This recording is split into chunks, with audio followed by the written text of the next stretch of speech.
ഹോസ്റ്റലിൽ അമിത ഫൈൻ ഈടാക്കുന്നു. പെൺകുട്ടികളുടെ ഹോസ്റ്റലിൽ മുറിയടച്ച് വസ്ത്രം മാറാൻ അനുവാദമില്ല.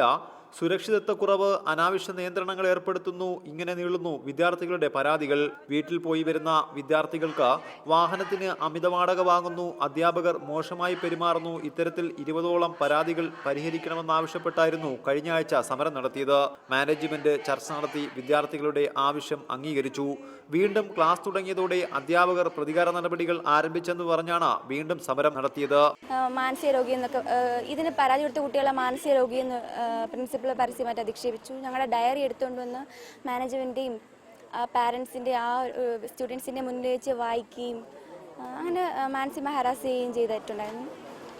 പിന്നെ ഞങ്ങൾക്ക് ഓരോ വർഷവും ഇവിടെ ക്ലിനിക്കൽ അഫിലിയേഷൻ ഞങ്ങൾ ഫീസ് അടയ്ക്കുന്നുണ്ട്. അതുകൂടാതെ തന്നെ അതിന് പുറമെ കോഴ്സിന് വേണ്ടി ഞങ്ങളുടെ ഓരോ പെർ ഹെഡ് 1000 റുപ്പീസ് വെച്ചും മറ്റും പിരിക്കുന്നുണ്ട്. അംഗീകരിച്ച ആവശ്യങ്ങൾ നടപ്പാക്കിയില്ലെന്നും വിദ്യാർത്ഥിനികൾ പറയുന്നു. പല കാരണങ്ങളാലെ ഒരുപാട് എമൗണ്ട് ഫൈനൊക്കെ മേടിച്ച് ഇപ്പം കണക്കൂട്ടിയപ്പോൾ 52,000 രൂപയോളം ഫൈൻ വരുന്നുണ്ട്. അത്രയും രൂപ മേടിച്ചതിൻ്റെ യാതൊരുവിധ കണക്കുകളോ തെളിവുകളോ ഇതുവരെ ഞങ്ങൾക്ക് ഒന്നും തന്നിട്ടില്ല.